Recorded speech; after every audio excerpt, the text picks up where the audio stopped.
Hello, Mallards. It is Monday. We have left the yurt. We have returned home. Orion and Amanda are having a really intense conversation at the moment. They got a lot to talk about. There's a lot going on over here. And we are about to watch Guillermo del Toro's Pinocchio. Because it seemed like the vibe. So we'll let you know how that goes. In case the lovely wall behind me didn't give it away, I am back home. We did watch Guillermo del Toro's Pinocchio, and we all loved it. I am not familiar with the origins of Pinocchio like I am with a lot of other fairy tales. Like, I don't think I've ever read an original Pinocchio story.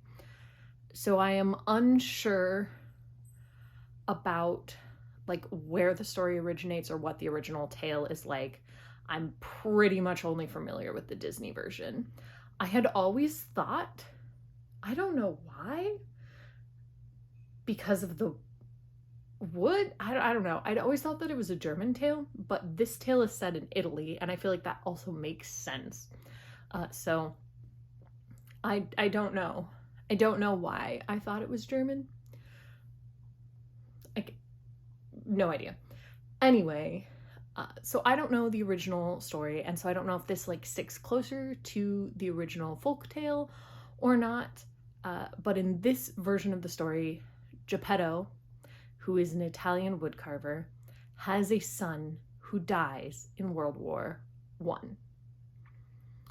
And as a result, he becomes really kind of sad and a little bit of the town drunk, and he's just crying all the time over his son's grave. And he buries a pine cone that his son found on the day he died, and it grows into a pine tree. And eventually, after one drunken night, he decides to make a wooden boy out of that pine tree. And in true Guillermo del Toro fashion, Pinocchio's like original entrance is like a little grotesque. So Jiminy Cricket, who is not Jiminy in this, Sebastian J. Cricket, played dashingly, as always, by Ewan McGregor, is living inside of this pine tree. And then when Geppetto cuts it down, he forms essentially Sebastian's home into the chest cavity of this wooden boy. And so Sebastian is freaking out. Geppetto is very, very drunk, and all of these wood spirits have been watching Geppetto be sad this whole time, and they form together into a sprite, voiced by Tilda Swinton, who then gives life to this puppet.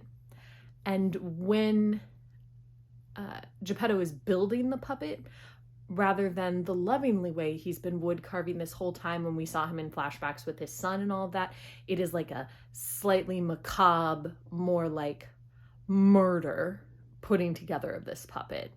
And so Pinocchio has like a slightly creepy tilt, and he becomes endearing as the film goes on, and so you like don't feel like he's grotesque, but he still has like nails awkwardly sticking out of his back, and just the way that he's put together is kind of weird, and his limbs are extra gangly and they can bend all ways, and he can turn his head all the way around.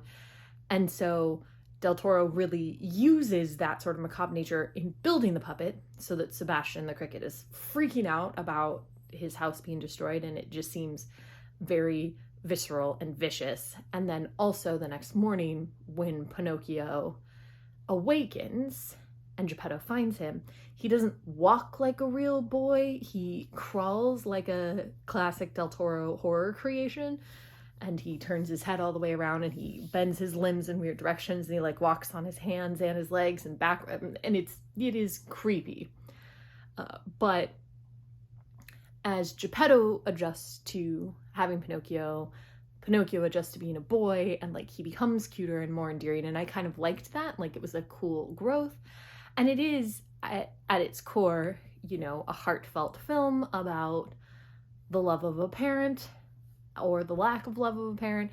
It is also, in a very Del Toro way, a politically driven film as well. So one of the things that Pinocchio is doing is performing in a puppet show for Mussolini, and he also ends up conscripted into the Children's Army, where he's fighting for Mussolini.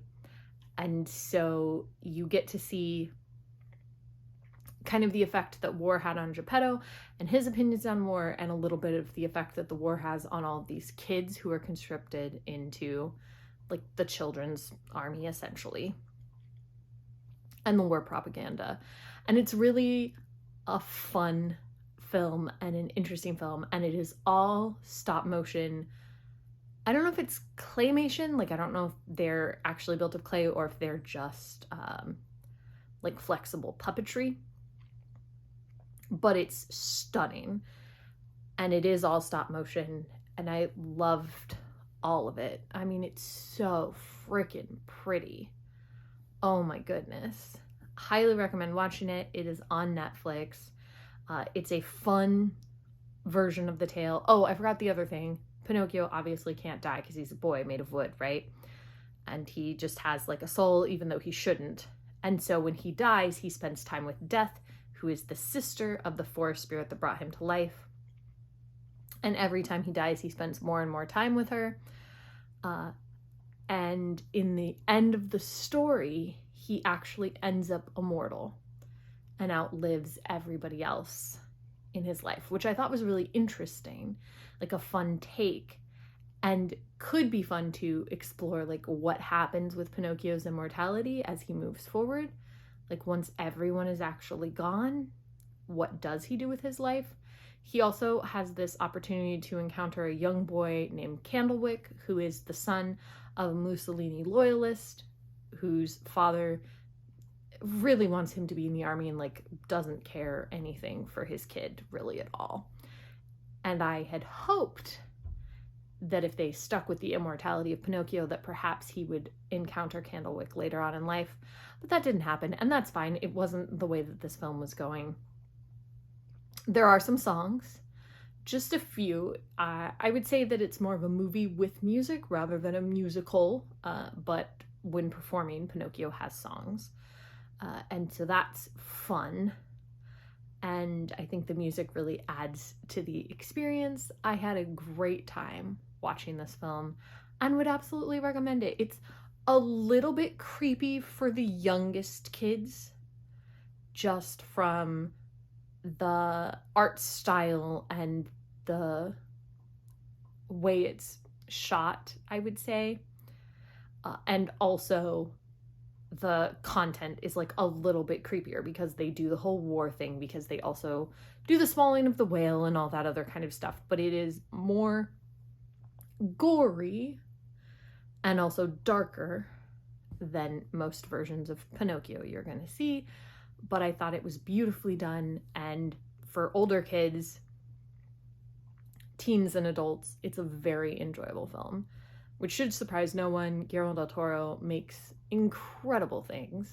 I love everything he does, and I like his unique take on the macabre, and I like his drive for story in general. And also, he does really unique looks through the eyes of a child. Like, it's what I have enjoyed about a lot of his work. And so I think that Pinocchio is also like that. It is an opportunity to see through the eyes of this entity who was brand new, birthed into this world, and sort of how they adapt what they see, what they encounter, and how they learn to be human and what it means to be human. I thought it was fun. And so you should definitely check it out. And I will see you tomorrow.